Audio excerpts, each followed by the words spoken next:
The blue and red lights swirled and spread on the wet road as the HPD SWAT team raided the small alley in Kailua, just as Lance Tanaka was stepping out of his rented apartment, having just locked the door behind him. The shouts of "Police, don't move!" rang out, tearing through the silent atmosphere of the coastal residential area. Lance froze, his eyes wide in the blinding glare of the headlights, his hand half raised. The wind from Kaneohe Bay blew in, carrying the smell of salt and the rusty scent of the handcuffs that had just snapped onto his wrist. Across the street, Detective Kanoa Ruiz stood motionless, his gaze as cold as steel. 16 years he had waited for this moment, since Marina Hale vanished after a rain-soaked wedding reception at the Seaside Lounge. The Ford Ranger once pulled from the bottom of the bay was now in the evidence lockup, and the latest DNA samples had indicted Lance. "You know why we're here," Ruiz said, his voice low, almost choked. Lance didn't answer, just offered a faint smile, his eyes flicking to the patrol car parked nearby, where a small photo of Marina was taped to the investigation board. The entire neighborhood was silent, save for the distant sound of waves crashing against the railing of the Kahekili Bridge. Residents peeked out their doors, watching as police escorted Lance away in the rain, his head bowed, his shadow stretching long on the damp pavement. After all these years, the name Marina Hale, the 28-year-old woman who went missing in 2008, finally had someone to pay the price. But as Ruiz watched the police car fade away, he knew justice had only just begun, and the secrets buried deep under the water had not yet settled. Before delving into this shocking true story, tell us where you are watching from, and if you love journeys to uncover forgotten justice, don't forget to subscribe so you don't miss the next part. The evening in Kailua was damp and quiet. The light, early season rain fell onto the coastal road, covering the coconut trees and the yellow lights of the Seaside Lounge, where the wedding reception had just ended, with a thin layer of mist. Marina Hale, the young bridesmaid, managed a strained smile in the last photo taken with the bride, then excused herself to leave early. She wore wet high heels, quickly put on her leather jacket, and tightly gripped the keys to the Ford Ranger she had borrowed from a friend. A few friends stood on the porch, watching as she walked quickly toward the parking lot. No one noticed when she paused for a moment, turning her head to look around the empty street, as if hesitating or afraid of something. Then the sound of the engine roared, mixing with the distant waves, and the car backed out of the lot and disappeared into the light drizzle. That night passed like any other night in the Kaneohe Bay area. Peaceful, with only the sound of waves and faint ship lights in the distance. But the next morning, when the alarm clock in Marina's room rang continuously without anyone turning it off, her mother began to feel something unusual. Marina was always punctual, always stopping by the store to work before taking her young daughter to daycare.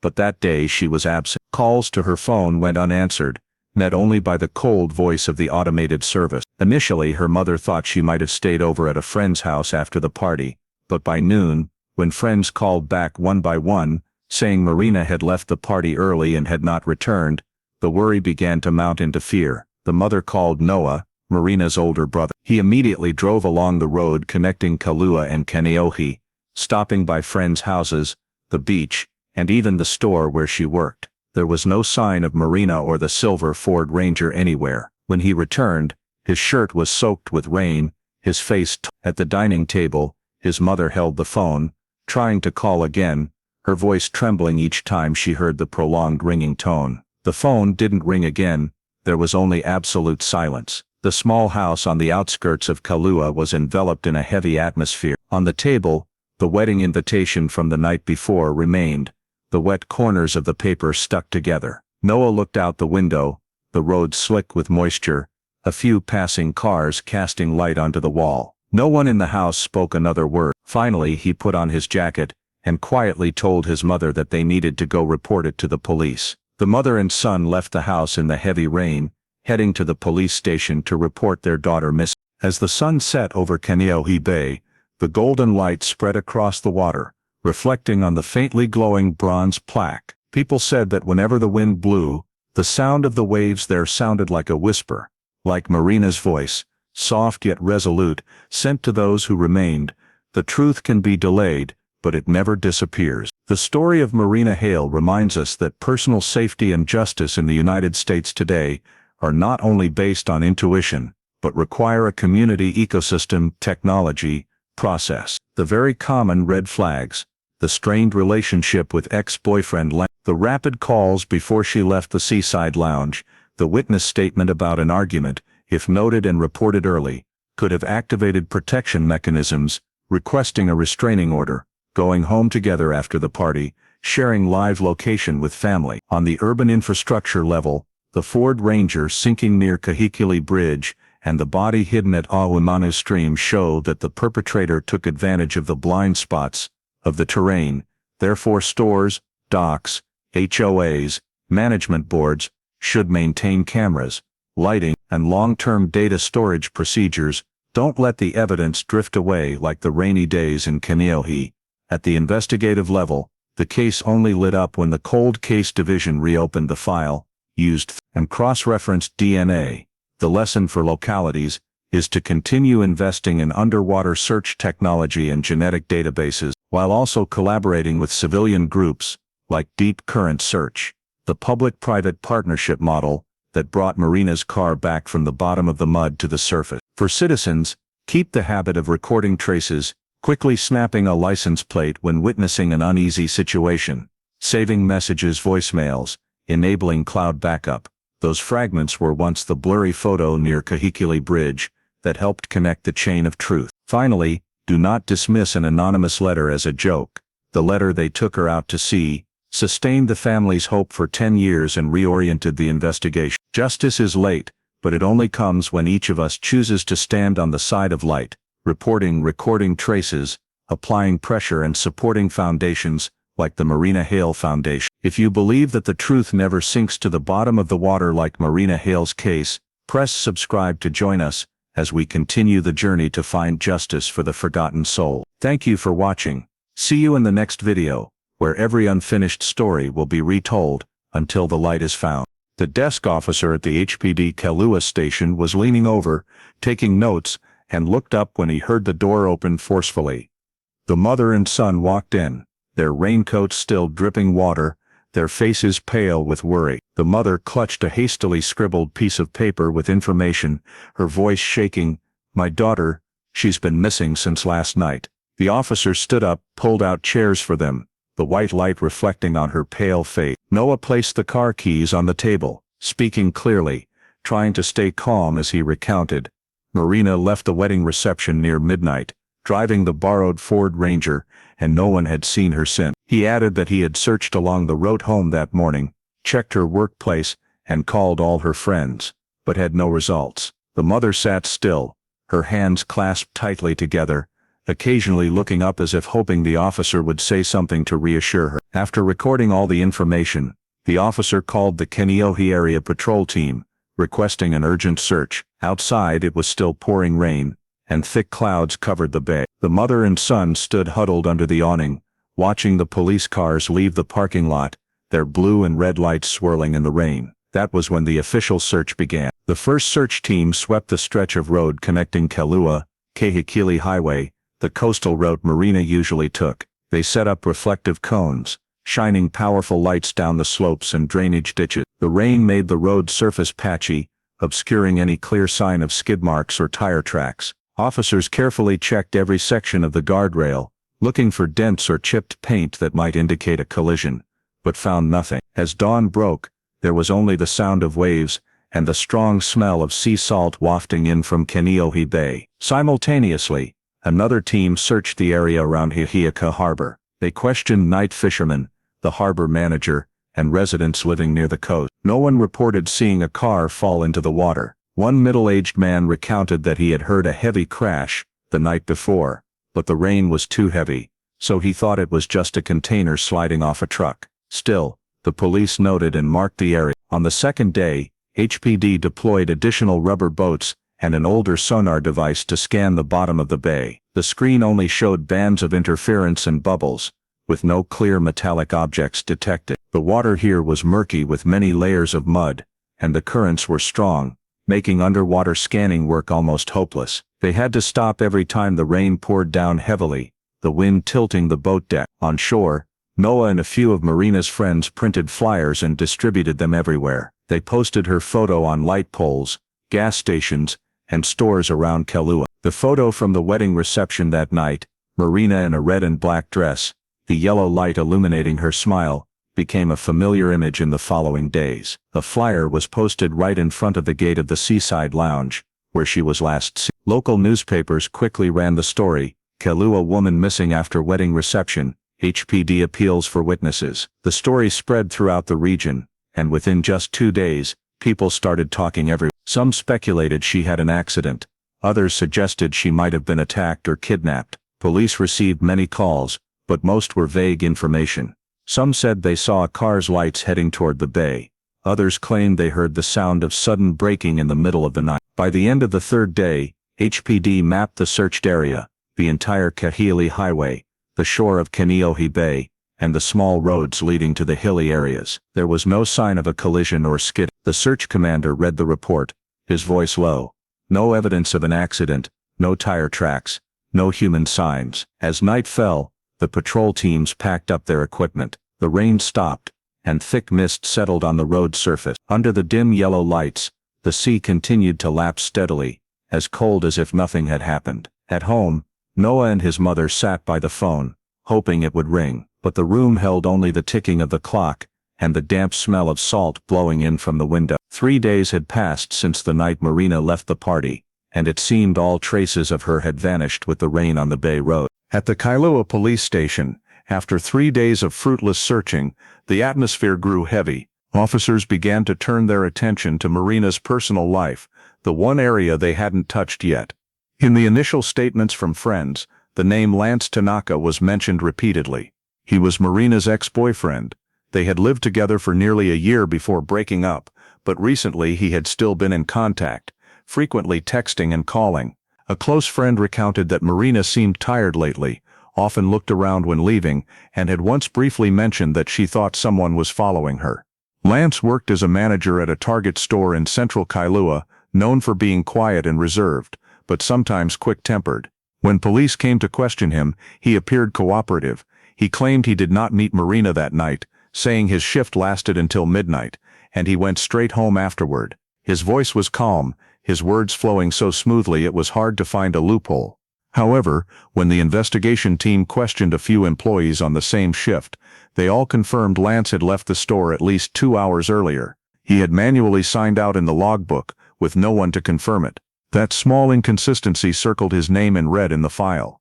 Noah, Marina's brother, also recounted that his sister had mentioned Lance several times with annoyance. She said he often showed up at her house unannounced, wanting to rekindle the relationship even though she had refused. Once, when asked to leave the yard, Lance still yelled words no one clearly understood from outside the fence. After that, Marina limited her outings in the evening and always locked her car door as soon as she got in. When police heard this, they began to hypothesize, if Marina met Lance after the wedding reception, what could have happened? Marina's phone records were provided by the service provider. The last 3 calls came from the same number, registered under the name Lance Tanaka, around the time before she disappeared. Lance explained that he was just calling to check in, but she didn't answer. The reason sounded plausible, but combined with the fact that he left work early, it became a detail hard to overlook. Though not enough evidence, Ruiz, the newly assigned lead investigator for the case, wrote a short line in his notebook. Likelihood of meeting before disappearance, high. Meanwhile, local media began to report more widely. An article in the Honolulu Chronicle implied that police are looking into the victim's ex-acquaintances. The news spread quickly. At the Target store, colleagues looked at Lance differently. He called the station, demanding to clear his name, but the police refused to comment. That night, a few reporters gathered outside his house to take pictures, making the previously quiet neighborhood tense. Noah did not stop searching. He and Marina's group of friends divided up the area around the bay, reapplying flyers that had faded from the rain. One person in the group recounted that they visited Lance's store, gave a flyer to his colleague, and heard a female employee quietly say, that night he showed up at the parking lot, talked loudly on the phone, and then drove off very fast. When the police were informed, Lance denied it, saying he was just arguing with a customer about a return. Ruiz went to Lance's house. The small apartment had a window overlooking Kaneohe Bay. On the shelf, a few picture frames were neatly lined up. The room was unremarkable, too neat, as if meticulously cleaned before someone arrived. When Ruiz asked to see the athletic shoes Lance wore the night Marina disappeared, the soles were still stained with mud and dried algae, the same type of soil found in the Hia Harbor area. Lance explained it was due to rainwater flooding the yard, nothing suspicious. The soil sample was sealed and sent for testing. In his notes, Ruiz marked another detail from Marina's friend. She had once said, "Lance won't accept that we broke up." That statement, coupled with the successive calls and the time he left work, made the criminal hypothesis more plausible. But Ruiz remained cautious. There was no witness, no camera, and no body. Everything was just a chain of speculation. At home, the Hia family waited in distress. Marina's place at the dining table remained empty. The coffee cup she often used lay untouched by the sink. Every night, Noah watched his phone light up then turn off, as if waiting for a call that would never come. When a young officer quietly suggested that maybe she just wanted to go somewhere for a while, Noah replied in a hoarse voice, "My sister wouldn't leave her mother like this." On his desk, Ruiz rearranged the files. Marina's photo from the missing persons file lying in the middle of the page. A young woman, bright-eyed, with nothing to suggest she would voluntarily disappear. He looked out the window. The rain had started to fall lightly on the coconut fronds again. All signs pointed to Lance Tanaka, but there was no evidence strong enough to hold him, and that was when Marina Hale's missing person case officially shifted, from a mysterious accident to an undetermined potential crime. The incessant rain throughout the week made the search even more difficult.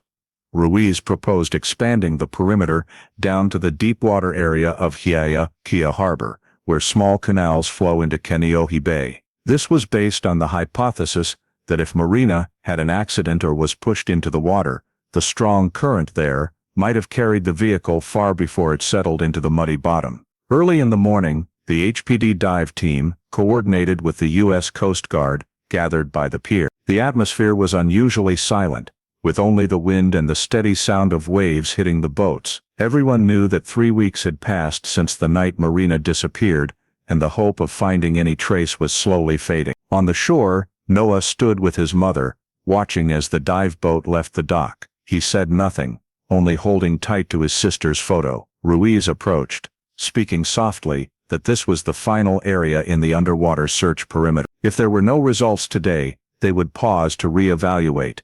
The mother did not reply, only nodded, her gaze fixed on the misty bay's surface. The dive team entered the water, carrying handheld sonar and waterproof cameras. Under the murky water, visibility was only a few meters, with weak flashlight beams reflecting off suspended streaks of mud. Thick seaweed wrapped around old metal frames and anchor pilings, creating a blurry scene. Occasionally, they touched something hard, but when they cleared it, it was only a rusted pipe fragment or an abandoned fishing wreck. Ruiz sat on the boat, observing the sonar screen. It was an old model, only displaying faint gray streaks, with weak and noisy feedback. Every time a strong wave hit, the signal disappeared. He stared intensely at the screen, where a vague streak appeared, and then dissolved. Could be rocks or a wreck, the technician said, but Ruiz still marked the coordinates, just in case. At noon, the dive team surfaced, exhausted. One of them handed Ruiz a nylon bag containing a few floating fabric scraps, dark in color, wet, frayed edges, perhaps clothing, perhaps just trash from a cargo ship. Technically, they were still evidence, so they were sealed and sent for forensic analysis. When the fabric sample was dried and examined under a microscope, the results showed common synthetic fibers, not matching the type Marina wore to the party. Another lead was eliminated. In the afternoon, the sky cleared up, and Ruiz requested another sonar scan, extending the perimeter out toward the middle of the bay. The waves were gentle, and rare sunlight pierced through the clouds, shining onto the water surface like thousands of fragments of glass. On the screen, there were only floating bright spots, rocks, driftwood, old boat hulls, no object the size of a pickup truck. Ruiz remained silent, his hand tapping rhythmically on the boat's rail. All they had was a missing woman, a car with no trace, and a vast body of water offering no answers. On the shore, residents gathered to watch, some with binoculars, others just standing with their arms crossed. Rumors spread quickly. Some said they saw the police recover the car, others said a body was found. When Ruiz returned to the dock, questions poured in relentlessly. He just shook his head, nothing yet. An elderly woman who lived nearby approached, recounting that years ago, this spot had a strong undertow, enough to sink a truck. Her words silenced everyone for a moment. Noah followed the search team until late evening. He refused to go home, watching them pull ropes, retrieve nets, and dismantle the equipment. The sun set behind the mountain range, casting a red glow over the murky bay. His mother sat in the car, hands tightly gripping the notebook, listing all the places they had searched, now almost full. Nowhere was there a trace of Marina. When the work concluded, Ruiz sat alone on the pier. He took out a cigarette, lit it, letting the smoke blend into the sea mist. In his mind, he repeated the area map, trying to visualize where the car would be if it plunged into the water. Every calculation led to the same conclusion: if it was there, it had to show up on the sonar, at least a shadow. But there was nothing. That night, the official report was sent to the precinct. No suspicious objects detected. No signs of accident in the Kaneohe Bay area. Continuing to collect witness statements, the final handwritten note by Ruiz: accident probability low, investigation focus,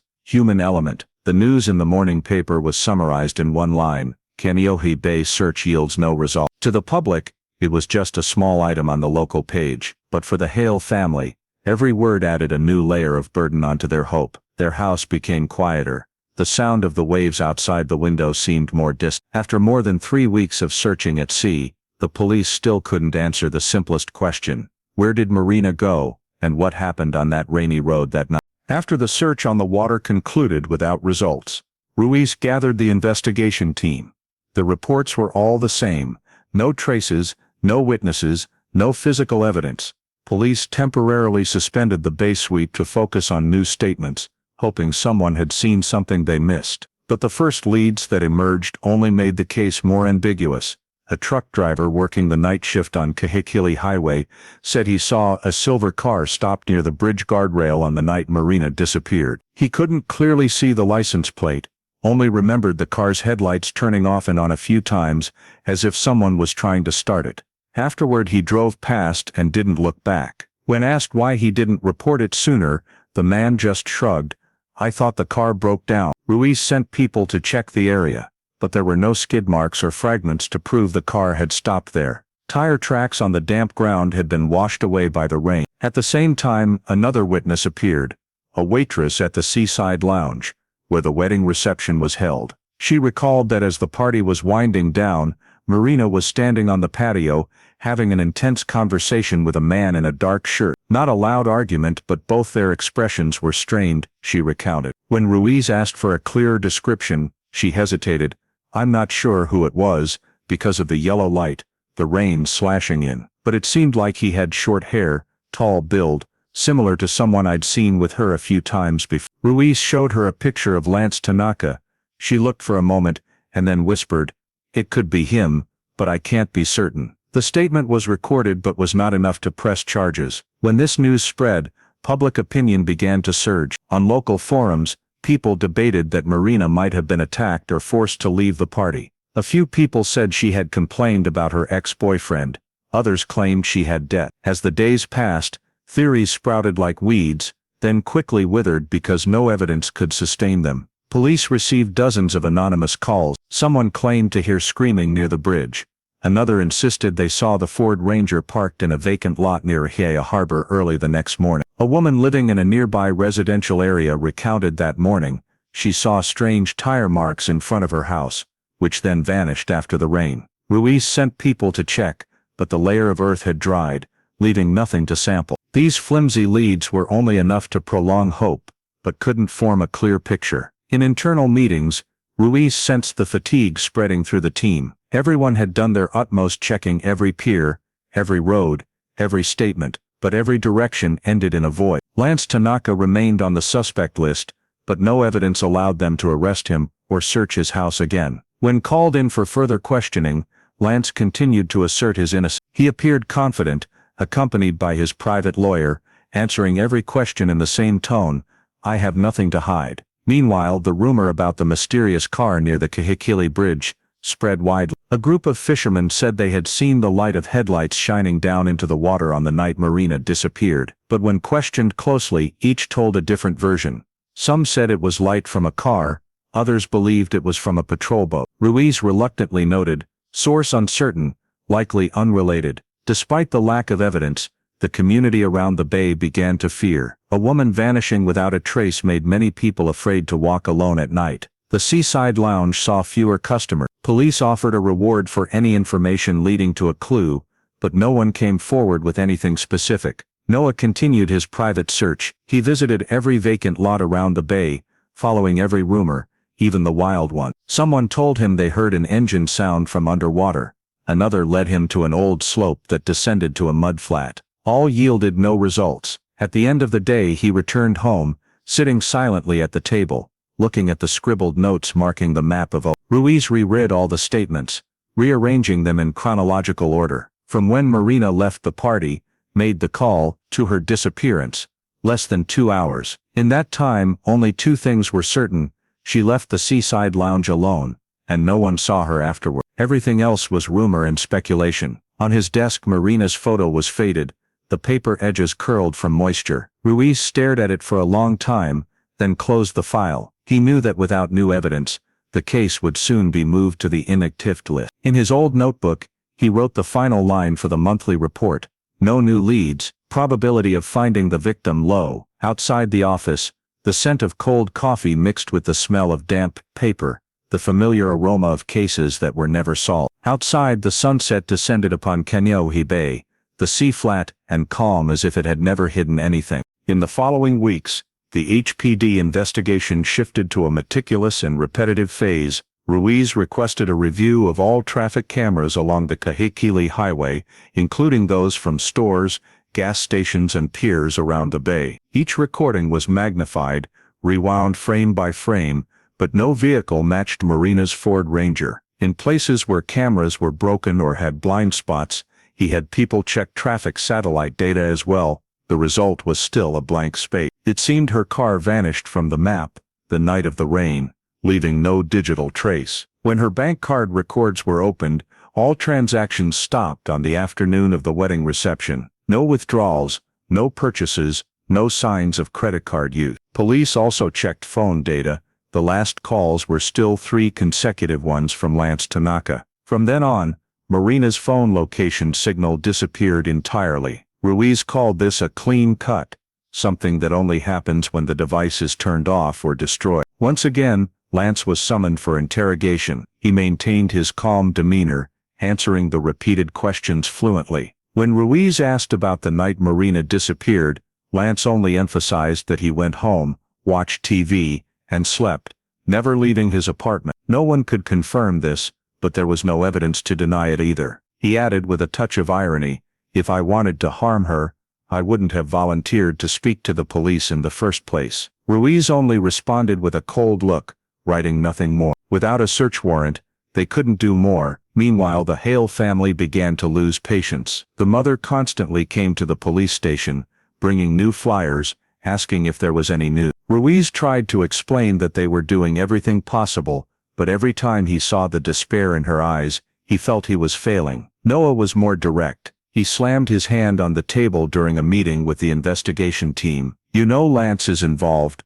Why don't you arrest him?" Ruiz kept his voice low, stating that the law did not allow arrest based solely on intuition. The silence that followed was so heavy that only the sound of the fan turning could be heard in the room. When the forensic results came back, everything was meaningless. The fabric scraps found in the bay did not match Marina's dress. The mud samples on Lance's shoes were not unique enough to determine their origin. Phone data could not be recovered. Each report filed only made the case cold. The media, which had once sensationalized the story, now only featured small lines buried on the local page. When there were no new details, public interest gradually cooled. Reporters found other topics, and local residents began to forget the face of the girl who once appeared on black and white flyers. The Seaside Lounge reopened as usual, music playing every weekend night, as if that rainy night had never existed. Ruiz stayed late in the office after everyone else, looking at the caseboard hanging on the wall with maps covered in red thumbtacks.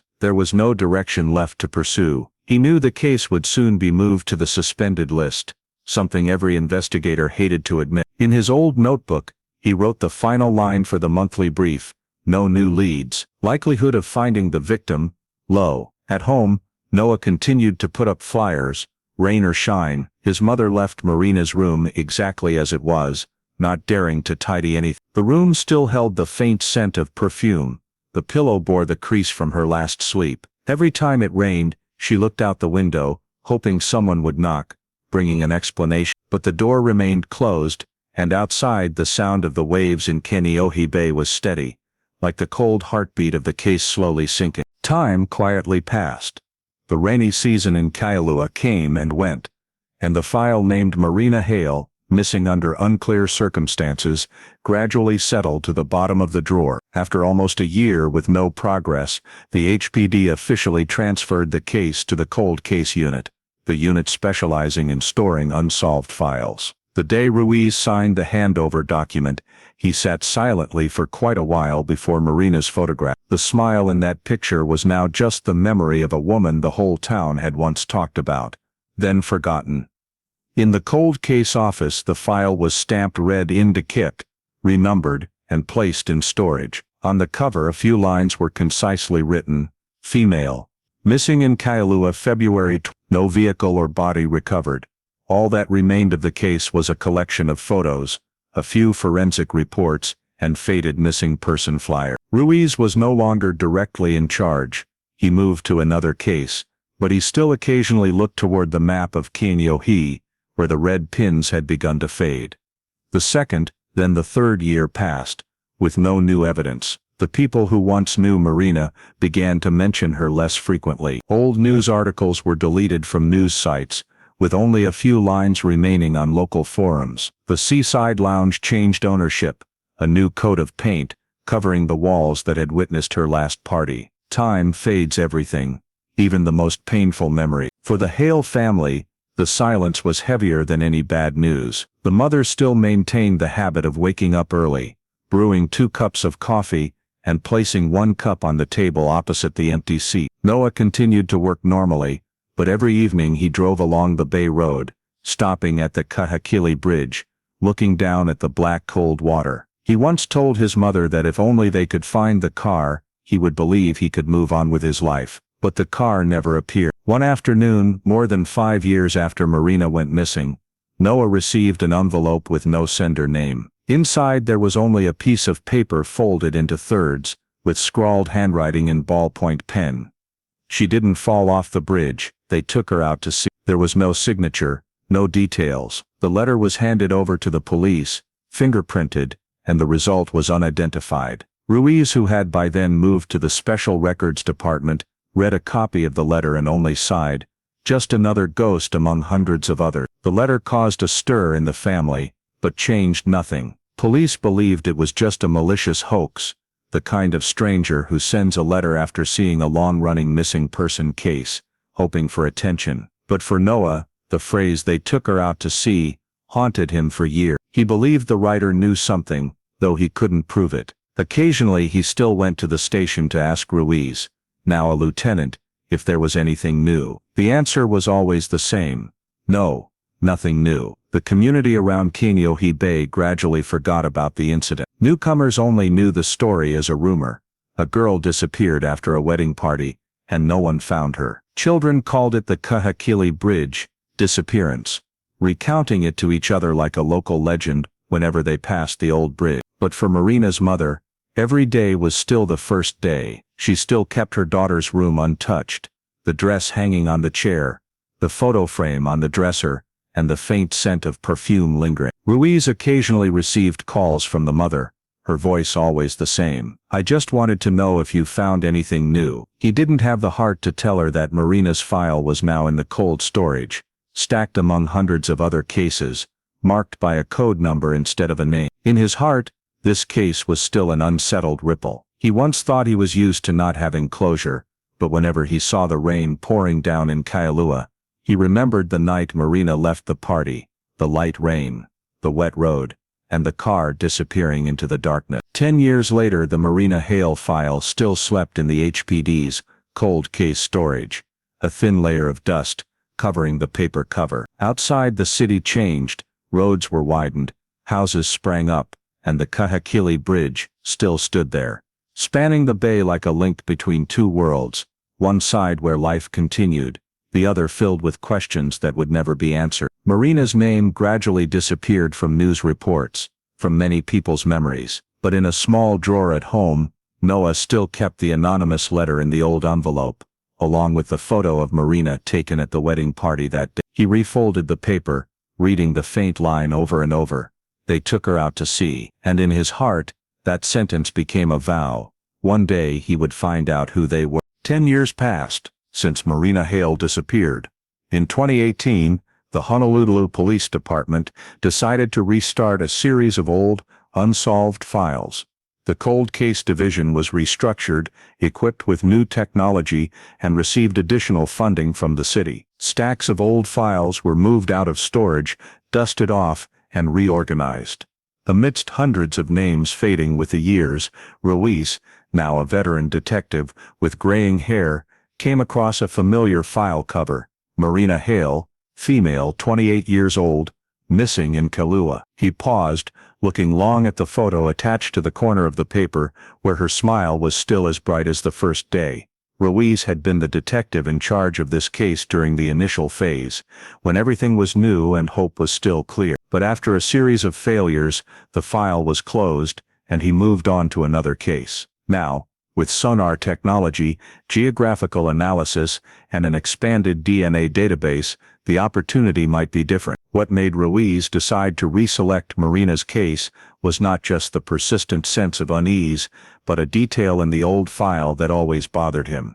The Ford Ranger truck, the most crucial piece of physical evidence, was never found. No car, no body, no closure. The cold case team's first meeting began in a small room on the ground floor. Young detectives attentively listened as Ruiz recounted the sequence of the disappearance. She left the wedding party in Kailua, drove across the Kahekili Bridge, and vanished. No brake marks, no skid marks, no clues. Everyone assumed it was an accident, but I didn't believe it. Something was wrong with the scene. On the projection screen, Ruiz brought up an old photo taken from the first night of the investigation, blurred, rain splashing through the lens, but clearly showing tire tracks leaning toward the edge of the road. He zoomed in on the dark area next to the guardrail, pointing to the faint curve. Here, do you see it? This tire mark isn't angled outward like a normal crash, it curves inward. Someone steered or pushed, not an accident. The team members began to discuss. The young technician proposed using new elevation maps and water flow models to simulate the car's trajectory if it fell from the bridge. Another spoke about the 3D seabed scanning sonar technology the unit had just acquired, capable of identifying metallic objects dozens of meters deep. Ruiz nodded. In his eyes, the professional fire that had been extinguished for many years was being rekindled. Within the week, he and two young detectives went to the old scene. The Kahekili Bridge still spanned the murky water of Kaneohe Bay. The guardrails had been replaced, but everything around it was exactly the same as that year. The coconut trees casting shadows, the sound of the wind whistling through the reeds. Ruiz stood in the middle of the bridge, looking down at the water. He pointed toward the shore.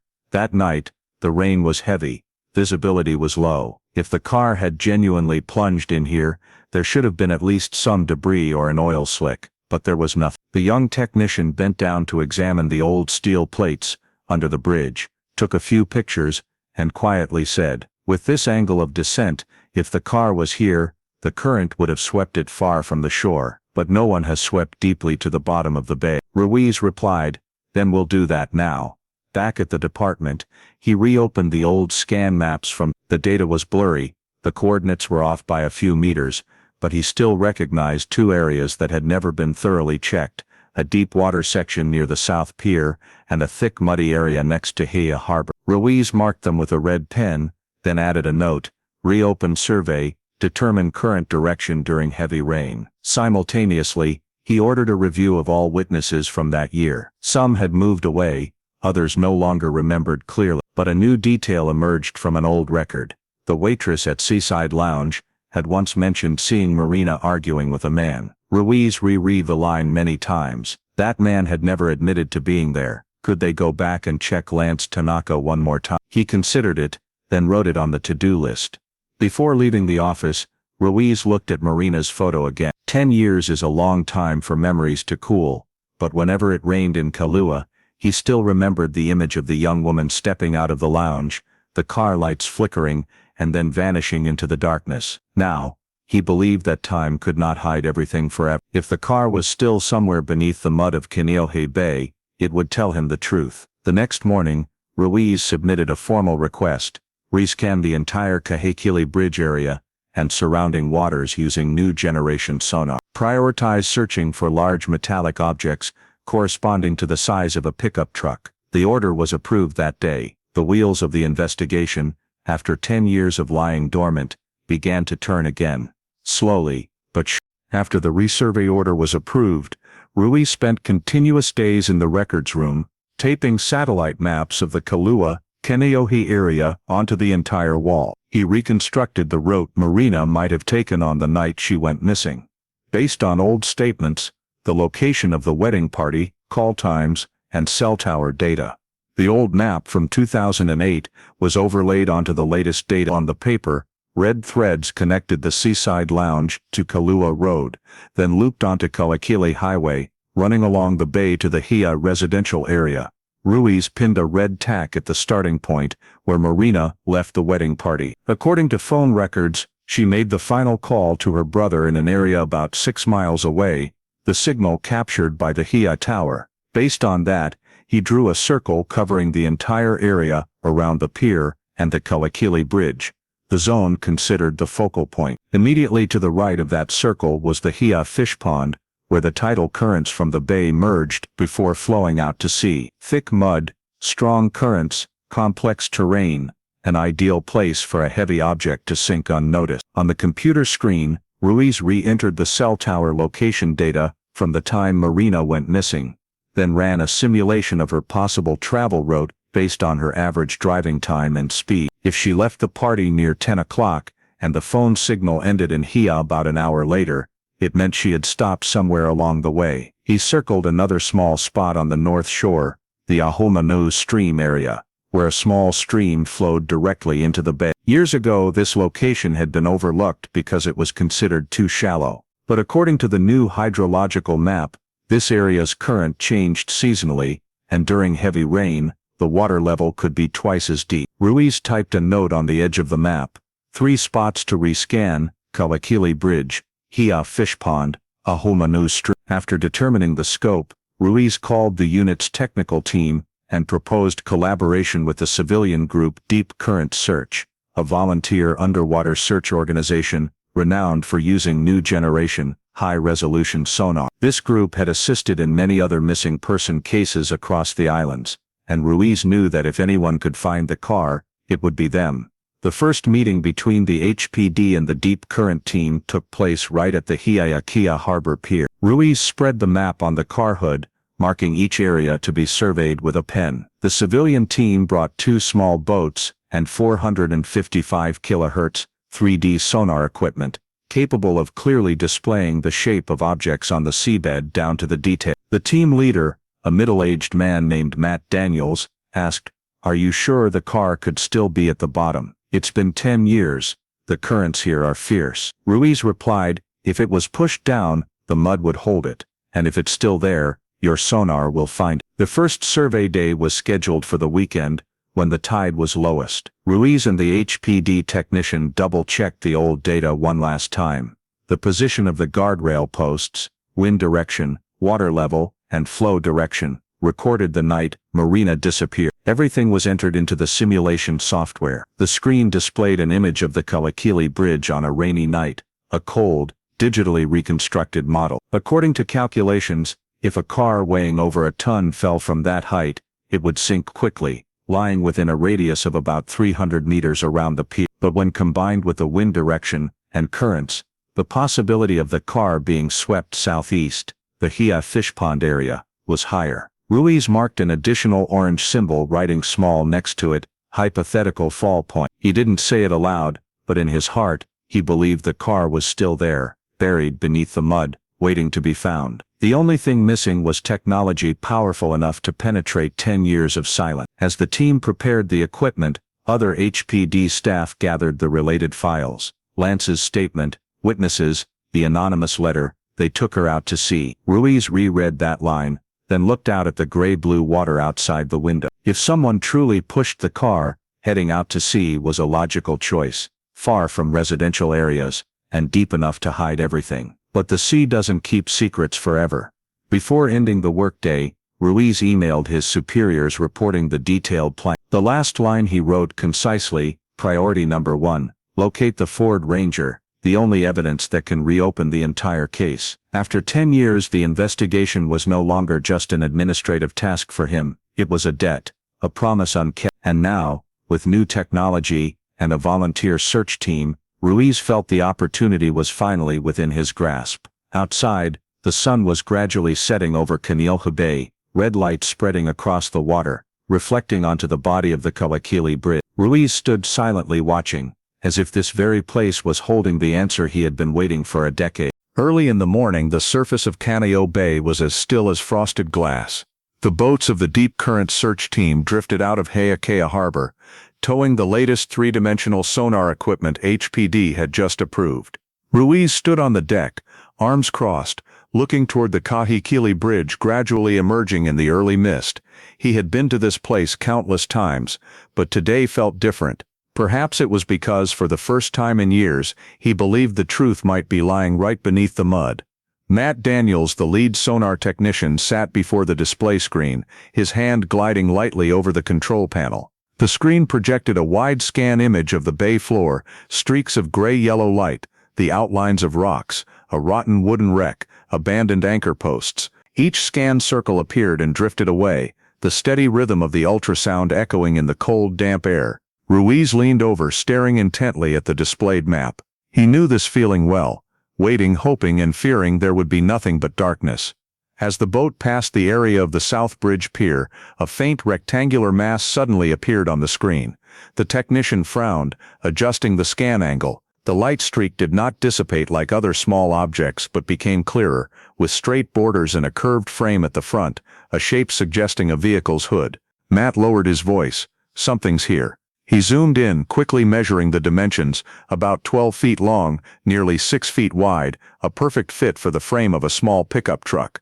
Ruiz stepped closer, his eyes glued to the screen. At a different angle, the metal mass was more clearly revealed, one part covered by mud, the other protruding to cast a long shadow. He felt his heart pound, a silence enveloping the entire cabin. "Maintain the coordinates," Ruiz said, his voice low but decisive. The technician marked the spot on the map, entered the GPS data, and then dropped an orange marker buoy onto the water's surface. Small circles rippled on the bay, spreading out and vanishing. The entire team stopped for lunch on deck, but no one could truly swallow. Everyone knew the importance of this finding.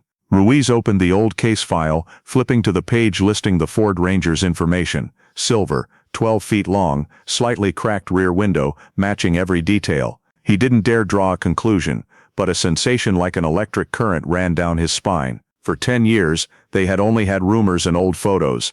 Now, for the first time, they had something that actually existed. As the afternoon approached, the team decided to do a few more scans to be sure. The sonar rotated slowly, redisplaying the object's image from various angles. Although nearly half covered by mud, the squared shape of the vehicle frame was unmistakable. Matt said, "If it's a car, it's been sitting here for a long, long time. With this mud buildup, it's probably buried nearly 6 or 7 feet down." Ruiz nodded, his eyes still fixed on the screen. "It didn't fall in by itself. The current in this area isn't strong enough to drag a car from the bridge to this position." That same evening, Ruiz sent an urgent report to the precinct. The content was brief. Discovered metal object comparable in size to a pickup truck beneath the area south of Kahekili Bridge. Request temporary lockdown to deploy recovery operation. The order was approved almost immediately. HPD erected temporary barricades around the bay shore, posting signs reading, "Investigation area, no access." Curious residents gathered from a distance, discussing the car underwater. The news spread faster than expected. Within hours, local stations were reporting that police may have found a clue in the Marina Hale missing person case. The next morning, Ruiz returned to the scene with the HPD technical team. The tide was out, the wind was light, and the sky was unusually clear after many days of rain. He pointed toward the marker buoy, where the water's surface was calm and rippleless. Down there, more than 30 feet below the surface, might be what they had been searching for 10 years. The dive team prepared their equipment, checking air tanks, anchor lines, and lifting cables. Ruiz stood on the shore, speaking softly to Matt. If it is the car, everything will change. Not just this case, the others too. People will believe that the sea cannot hide the truth forever. As the first figures submerged, the water rippled, and the silver light from the sun shone on the expanding circles. Ruiz looked at his watch, tightening his grip on the edge of his jacket. Each minute felt like hours. Over the radio speaker, the diver's voice was intermittent. I see the metal frame. There are wheels. The body of the car is tilted, half covered by mud. Ruiz closed his eyes, taking a deep breath. He knew they had found it. The Ford Ranger, or what looked like it, was resting on the bottom of the bay, right where they once believed was a dead end. Ruiz turned to look at the imposing Kahekili Bridge in the distance, feeling a chill run down his spine. 10 years ago, that girl had disappeared here. Now it seemed, she was starting to speak. The next morning, Kaneohe Bay was unusually quiet. The water surface reflected the early sunlight, and the area around Kahekili Bridge was completely cordoned off. Beneath the bridge, 2 boats from HPD and the Deep Current Search Team were anchored close together, carrying a floating crane, steel cables, and bright yellow salvage airbags. Ruiz was there before dawn, standing by the railing, looking down at the buoy marker, the spot where the sonar detected the object yesterday. In his hand, he still held the old case file, the pages soft from dampness, the corner of the cover clearly marked, Marina Hale, Ford Ranger, license plate PNB, thing 11516. The dive team submerged again, this time to attach anchor lines to the car frame. Over the radio speaker, their voices echoed amidst the sound of the waves. The car is tilted to the left, the mud layer is nearly 2 meters thick, clearing around the undercarriage now. It took over an hour for them to secure the cable hooks around the vehicle body. When everything was ready, Ruiz signaled for the crane to begin lifting. The cables tensed, white foam erupted on the water's surface, and then a black metal mass slowly emerged from the mud. No one spoke. There was only the screech of the pulley and the sound of water dripping from the vehicle body. As the sunlight hit it, the dense layer of algae covering the exterior shimmered like the decaying skin of a sea creature. Then the license plate appeared. Ruiz stood still, gripping the edge of the railing. After 10 years, the only thing left of Marina had finally been found. The Ford Ranger was towed ashore, placed on a large tarp to prevent the loss of evidence. The HPD technical team set up a perimeter. When the car door was opened, the pungent smell of salt, mud, and rusty metal wafted out. The interior of the cab was waterlogged, but the shape of the dashboard and seats remained intact. On the passenger seat, a small leather wallet floated, its zipper still closed. Ruiz put on gloves and opened the wallet. Inside was a driver's license for Marina Hale, a few sodden bills, and a small photograph of her with her daughter. Next to it was a rusty keychain, with a dolphin charm still caked with sand. On the floor of the vehicle, a technician discovered an old model cell phone, with a cracked screen. The casing did not match the model Marina used. It was a completely different type, unregistered, often used on construction sites or in transport. Ruiz looked at the small object in the plastic bag, sensing that this would be a crucial detail. He ordered all evidence to be sealed, photographed from every angle and every rust patch, and immediately transported to the Honolulu forensics lab for examination. There was no body in the car. The rear seat was empty, only algae and seashells caught in the upholstery. A diver reported that the door on the driver's side was slightly ajar, possibly from impact upon falling. Ruiz leaned in to look closely. The door edge was dented, and the silver paint was peeled off in flakes. There was no sign of blood, no struggle. Everything seemed too quiet, too clean for an accident. He sighed, knowing that the biggest question, where is Marina, still had no answer. On shore, people began to gather behind the police barricade, phones raised to record. Local media appeared, microphones pointing toward Ruiz as he stepped out of the cordoned area. Is this the car belonging to Ms. Hale? A reporter asked. Ruiz replied briefly, the license plate matches. We believe it is, but we will await official forensic results. The comment stirred the crowd. After 10 years of silence, the name Marina Hale suddenly reappeared in the evening news. In the afternoon, the car was loaded onto a specialized vehicle, covered with a tarp, and transferred to the forensics lab. Ruiz followed the convoy, driving along the bay road still damp with rain. When they arrived at the forensic center, the car was placed in a sealed warehouse, and each piece of evidence was carefully removed. The cell phone was the highest priority. Technicians attempted to remove the battery and dry the circuit board, hoping to recover data. Ruiz just watched through the glass, silent. A few days later, the preliminary report was sent to his desk.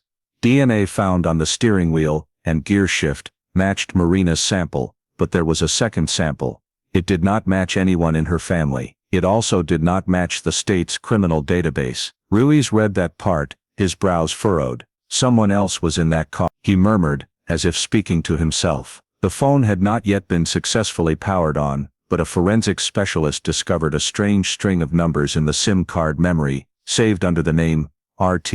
No messages, only a history of deleted calls. Ruiz noted the initials, feeling the old puzzle pieces begin to shift. The more he looked at the algae-covered car in the evidence room, the more he believed this was no accident.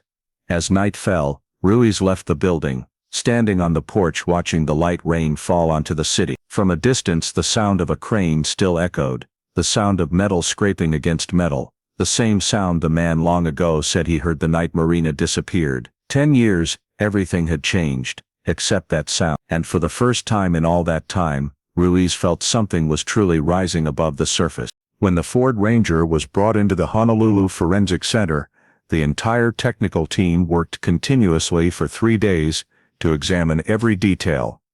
Ruiz was present almost every morning, observing from behind the thick glass. He did not interfere, only took notes, but in his eyes was the familiar tension of someone who had experienced many stalled cases. Now after 10 years, everything depended on what they could find inside the car. The forensics lab divided the car cabin into 3 zones: driver's seat, passenger seat, and rear floor. They collected every mud sample, every fiber, every remaining fingerprint. The first results came faster than expected. DNA collected from the steering wheel, gear shift, and seatbelt matched Marina Hale's sample. Understandable, but alongside that, the lab found another DNA sequence, not hers. After cross-referencing with the database, the results silenced the entire team for a few seconds. This sequence matched the file for Lance Tanaka. Ruiz stood up from his chair, looking at the report printed on blurry paper. A heavy streak of ink underlined the sentence, "Secondary DNA sample. Confirmed match with subject Lance Tanaka." He was not surprised, but the official confirmation made the atmosphere in the room heavier. Lance had always denied meeting Marina on the night she disappeared. Now his traces were right there inside the car she borrowed.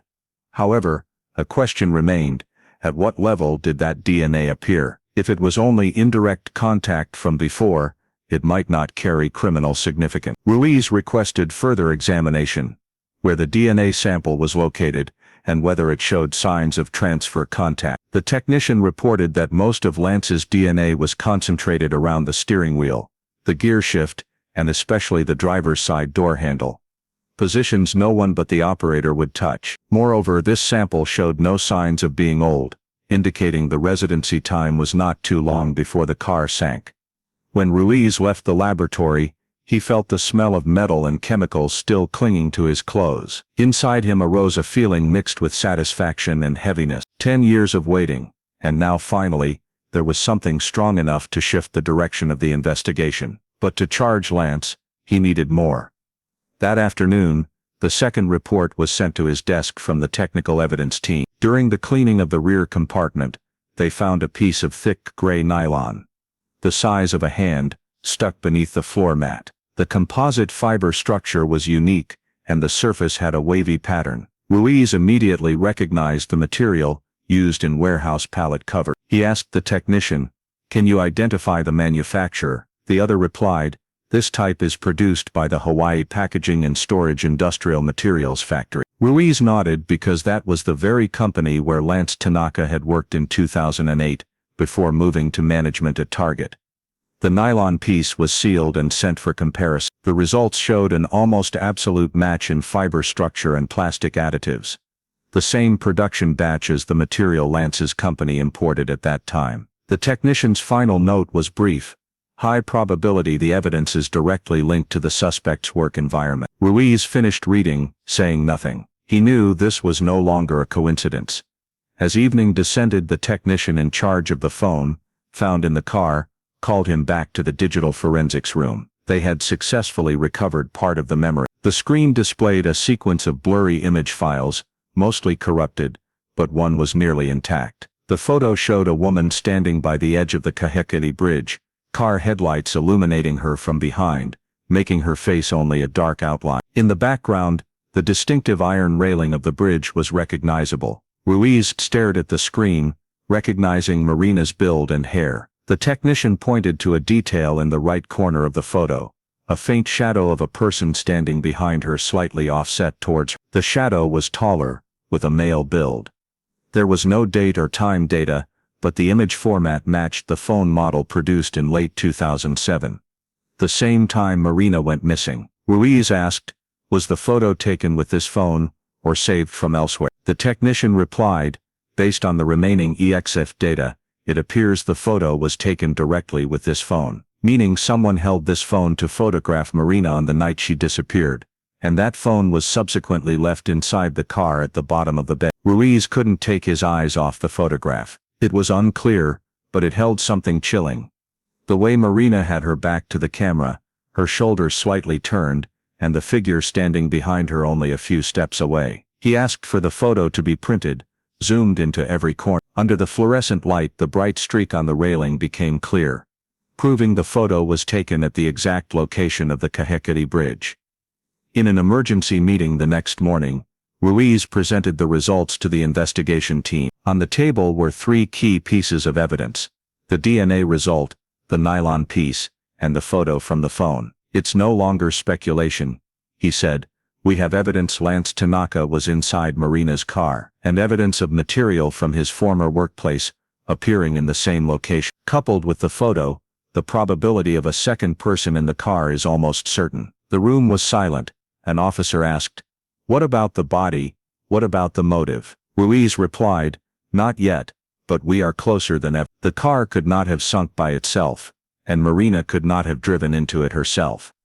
Someone left the Kahekili Bridge with her." He paused, looking out the window where the sunlight shone through the old curtain. "Only one person might know what happened, and he has been lying to us for 10 years. When the meeting concluded, Ruiz took the printed photo back to his desk. He placed it next to the old file, right on the page of notes from years ago.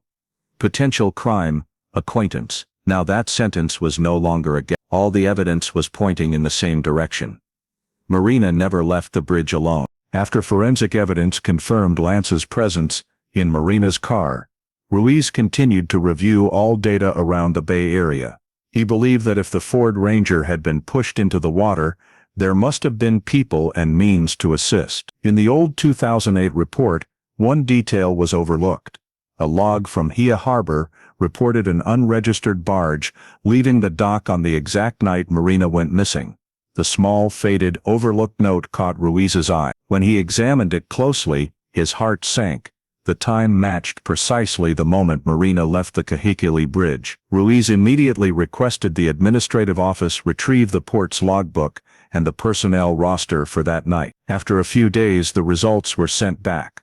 The operator of the barge was named Rei Okimoto, 46, a transport worker who had previously worked for the industrial material company Hawaii Packaging and Storage, the same place Lance Tanaka worked before moving to Target. Rei left the company in 2009, with his file noting a voluntary resignation.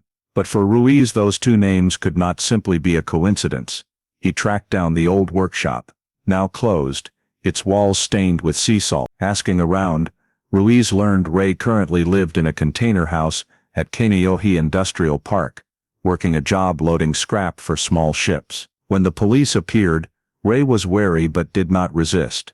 The man was solidly built, his skin sun-weathered, his small eyes constantly darting away. Ruiz spread a copy of the port log on the table. "On the night of February 23, 2008, you drove a barge out of the Hia dock. No transport order, no documentation. Do you recall why?" Rei was silent for a moment, then spoke slowly. "Just moving some discard scrap. Old stuff. Iron pipes. A few plastic barrels. I was working for the company back then. They told me to handle some leftover inventory. Nothing special." Ruiz continued. "Which company hired you?" Rei replied curtly, An old acquaintance at the warehouse, Lance Tanaka, but I don't remember his name. You know Lance, right? Ray gave a weak laugh, avoiding eye contact. Who doesn't? He was the supervisor back then. When Ruiz requested the transport documents, Ray shook his head. Don't have them anymore. It was scrap. Who cares? The answer made Ruiz even more suspicious. No loading order, no invoice, and the departure time coincided with the night Marina vanished, all creating a questionable link. After the meeting, Ruiz cross-referenced satellite data and Coast Guard radar logs from that night. A faint report from the coastal surveillance system recorded a small object moving from Hia into Kaneohe Bay around 1 a.m.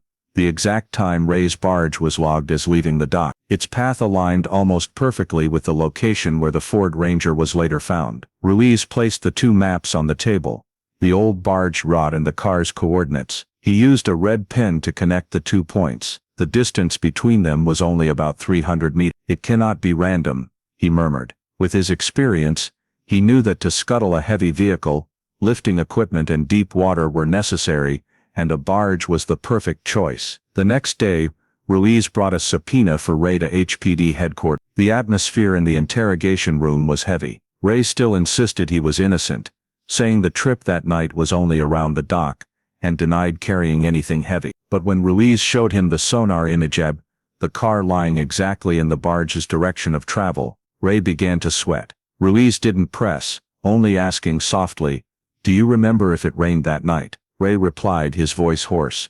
"Yes. Heavy rain, strong winds, I couldn't see anything." Ruiz left the room with a familiar feeling. The man was hiding something. He knew Ray wasn't the mastermind, but possibly the one who helped carry out the plan. Perhaps he was hired to transport the car into the middle of the bay and drop it, while Marina was no longer inside. That evening, Ruiz noted in his investigation journal, "Second link established.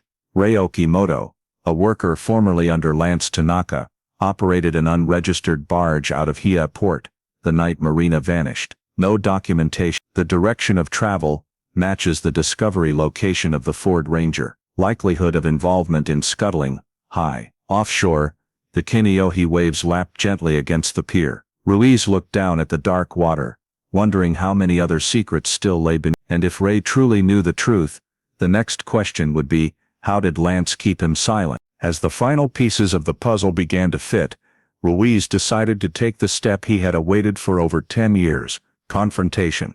Early in the morning, Lance Tanaka was summoned to HPD headquarters under the guise of supplementing testimony. At the same time, another police team brought a summons for Ray Okimoto to the adjacent interrogation room. The two men, one neatly dressed with a stone-cold face, the other fatigued, his hands still stained with oil, did not know that Ruiz was preparing for them a meeting from which only one would leave in silence. The interrogation began with Ray. Ruiz turned on the recorder, his voice low and even. "We have confirmed the barge you operated on the night of February 23, 2008, was unregistered, and its direction of travel is consistent with where the Ford Ranger was found. Do you have anything to add?" Ray remained silent, his gaze wavering. After a few minutes, he said softly, "I just did what was asked. I didn't know what was in the car." Ruiz asked, "Who asked?"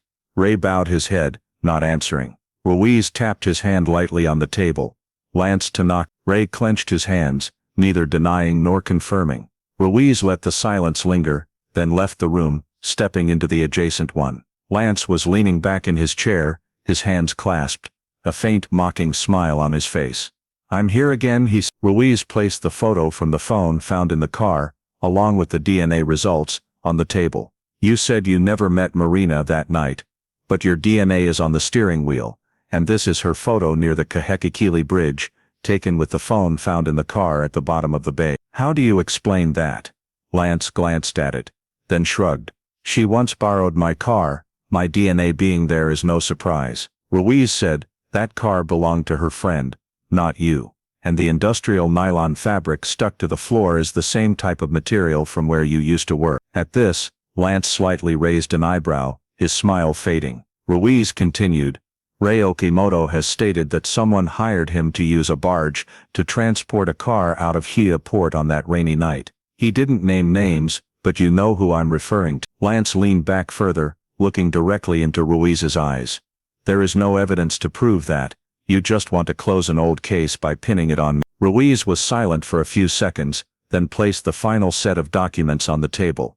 A copy of the recovered phone data from the carrier. In the 2008 contact list, there were 4 short calls between Lance's number and a number registered under Ray Okimoto. All occurred within the time frame of 10 p.m. to 1 a.m., the exact time Marina vanished. "You said you never contacted Ray after leaving the company," Ruiz said slowly, "but this data proves otherwise." Lance's expression changed. He clenched his hands, trying to keep his voice steady. "Maybe he called me, I don't remember." Ruiz looked straight at him. "You remember everything else clearly, just not that night, because that night you met Marina." Ruiz returned to the adjacent room, where Ray was waiting, sweat beading on his forehead. "Lance says you used the barge on your own initiative. No one hired you." Ray jumped up, slamming his hand on the table. "He's lying. He's the one who told me to help move a car abandoned near the bridge. He said he just wanted to clear it before the police found it." Ruiz leaned in. "Did you know that car belonged to Marina Hale?" Ray was silent, his lips trembling. After a moment, he whispered, "I didn't know until I saw the news the next morning.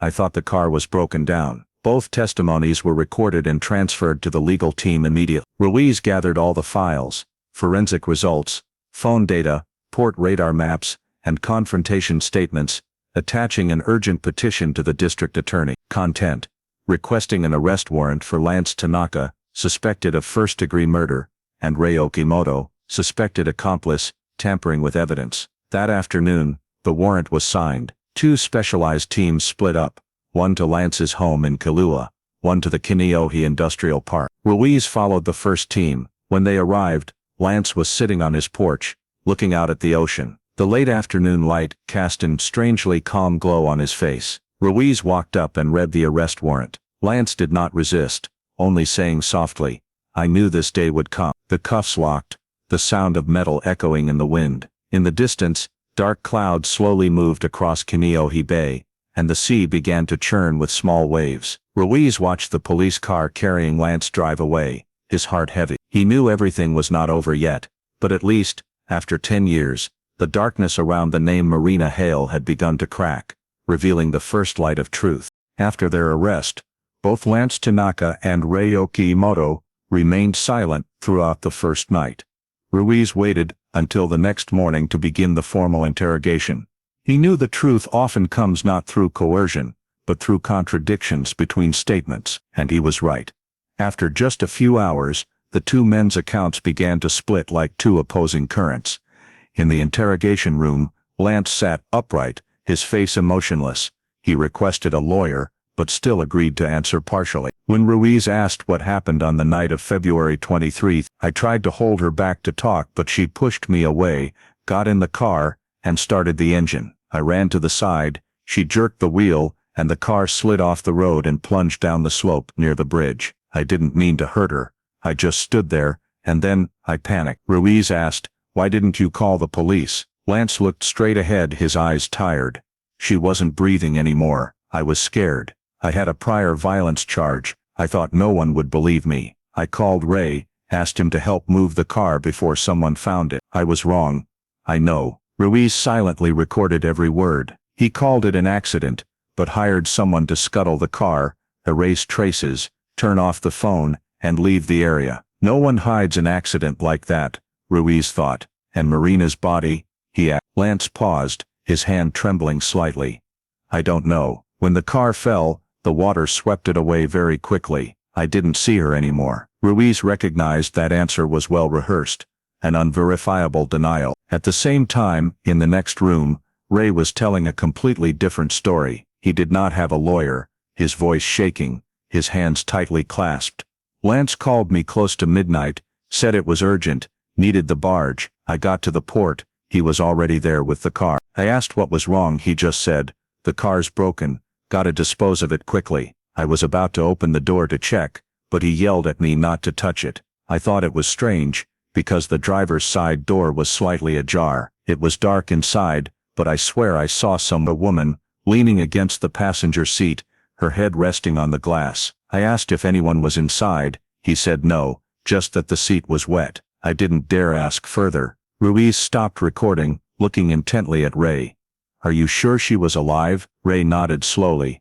"I don't know, but I saw her chest gently rising. He pushed me away immediately after, told me to winch the car onto the barge, and carry it out to the middle of the bay. I just did what he said because he threatened to pin everything on me if I didn't listen." The two statements were placed side by side. One side said she died in an accident, the other said she was still alive when she was moved. Ruiz read them over and over, line by line, like a person trying to fit together two mismatched paintings. He knew only one of them was telling the truth, but he also knew both had reasons to conceal their part. That evening, Ruiz and the investigative team held an emergency meeting. Forensic experts were invited, combining hydrological data from if Marina died in an accident and was swept away, the body might have drifted into the bay. But if Ray was correct, that she was alive and moved afterward, the possibility of the body being disposed of in another area was very. Based on the travel route, the most logical point was Ahumanu Stream, where the small creek crosses the trail before emptying into Kaneohe Bay, also one of the 3 points Ruiz had initially marked. The very next morning, HPD redeployed the search team. Sonar and magnetic equipment were brought to the Ahumanu area. For the first time in years, the murky gray water was stirred up by the sound of police boat engines. Ruiz stood on the shore watching the ripples spread, a strange feeling rising within him. It was no longer just an investigation, but a quest for a forgotten soul. If Marina was truly alive when Ray arrived, it meant the case was not just an accident. It was a deliberate, calculated, and staged crime. And Ruiz swore, this time he would not let any of Kaneohe's water sweep the truth away again. The air was cold, damp, and heavy with the smell of mud on the third Tuesday morning of the search operation at Ahumanu Stream. Rain the night before had left the stream murky, the current stronger than usual, carrying decayed leaves and trash from upstream. Ruiz stood on the bank, watching the technical team lower new sonar equipment into the waters near the coast, where the stream met Kaneohe Bay. He had designated this area after cross-referencing the contradictory testimonies of Lance and Ray. If Marina was alive when Ray arrived, her body could have been moved separately, detached from the car. And if someone truly wanted to hide the body, they wouldn't let her drift far. They would bury her in a place that was both secluded and easy to disguise. The sonar engine hummed softly, emitting sound waves deep into the bottom. On the display screen placed on the boat, layers of images appeared: tree roots, large rocks and decaying branches. Then suddenly a technician looked up, his voice hoarse. "Captain, there's something here." Ruiz stepped over and looked at the screen. Amidst the dim darkness, a human-like mass appeared, slender, curved, mixed in with the layer of sediment. Near it was a smaller, brighter rectangular object, lying a few feet away. He took a deep breath, his heart pounding. "Mark the coordinates," he said. Divers were ordered into the water immediately. They donned oxygen tanks, their headlamps casting a weak glow in the cold current. Ruiz stood silently, monitoring through the camera screen attached to the diving helmets. The light swept across the mud, then stopped. Amidst the layer of sediment, a piece of dark fabric was revealed, wrapped around a human skeleton. A thin, bony hand was still clutching something. "It's a wallet," a diver whispered over the radio. Everything proceeded slowly, almost solemnly. The body was raised using a specialized bag. Every piece of fabric, every piece of evidence was photographed. When the body bag was brought ashore, Ruiz took off his gloves and bowed his head for a moment. He had seen hundreds of cases, but this time the feeling was different. 10 years and finally, Marina Hale had been found. Inside the retrieved leather wallet, a damp, faded ID card remained. The plastic surface was cracked, but the name was still readable. Marina L. Hale. Inside was also a small silver bracelet, the kind the mother had described in her initial statement. Ruiz held it in his hand for a few seconds, like a silent ritual, then handed it back to the evidence technician. The medical examiner confirmed the findings that same day.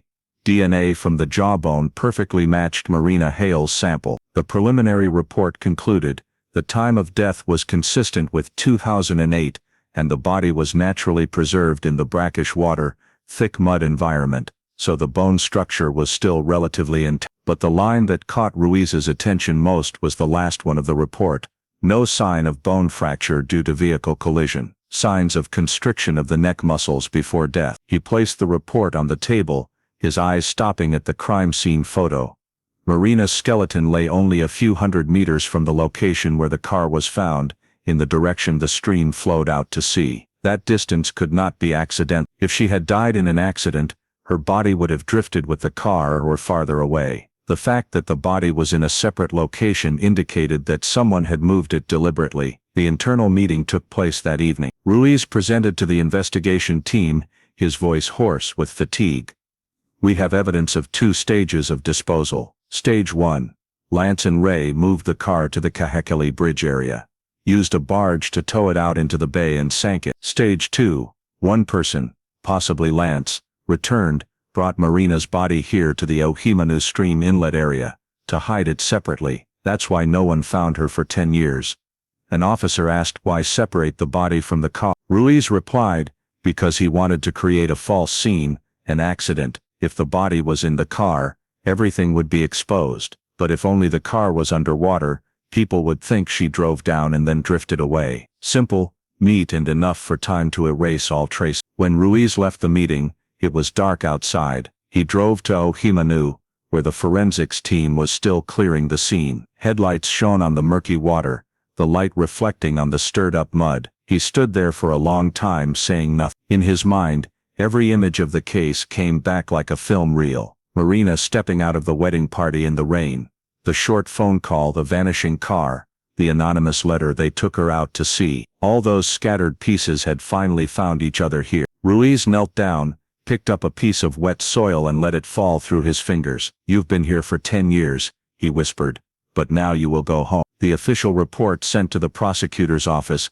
clearly stated, evidence SEN 47, adult female human remains, DNA identification, Marina Hale, location found, Ohimanu stream confluence area, 208 and 7 meters from the car.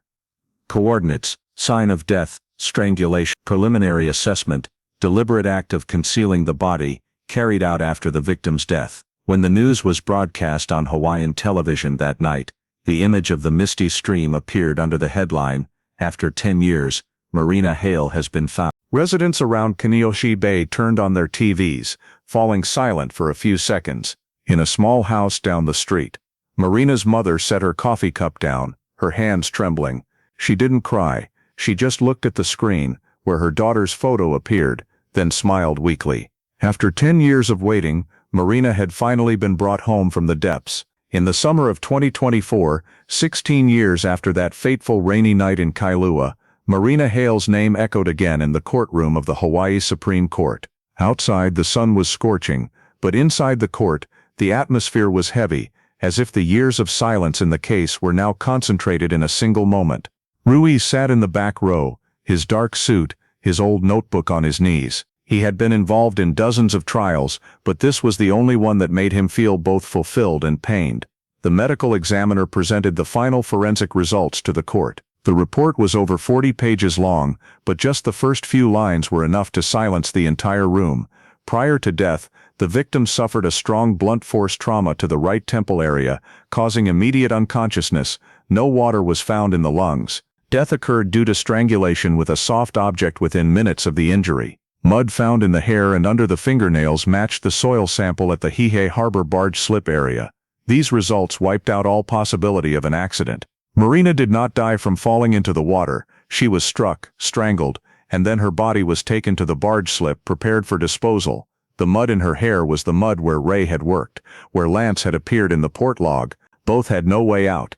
For the prosecution, lawyer Higa, the prosecutor in charge, stood up, his voice clear and cold. Physical evidence, DNA, phone data, witness statements and forensic results all lead to the same conclusion. Lance Tanaka murdered Marina Hale following a conflict in the area near the Kahekili Bridge. He used a barge rented from Ray Okimoto to dispose of the car, then brought the body to a Ohimanu stream to create the false scene of an accident. Ray Okimoto, fully aware of the crime, still assisted in the transportation and concealment of evidence. That is the crime of accessory after the fact for concealing evidence. On the defense side, Lance's lawyer stood up to object. There were no direct witnesses, no video recording of the act. My client was only trying to help the victim after an accident. Fearing and acting wrongly does not mean murder. But that argument was weak when the prosecution presented the crime scene photos, microscopic blood traces on the car carpet, a piece of industrial plastic, and the last photo taken of Marina on the bridge. The light of the car's headlamps reflected on her face, and the shadow of the person behind her was now known to everyone. Ray was called to the witness stand. He bowed his head, his voice trembling. "He told me to come to the slip, said a car needed to be dealt with. When I got there, Marina was lying in the passenger seat. I thought she was unconscious, but he said she was dead, died by her own doing. I didn't believe him, but he threatened to pin the blame on me. I was afraid. I did what he said." "Did you see him do anything with the body?" the prosecutor asked.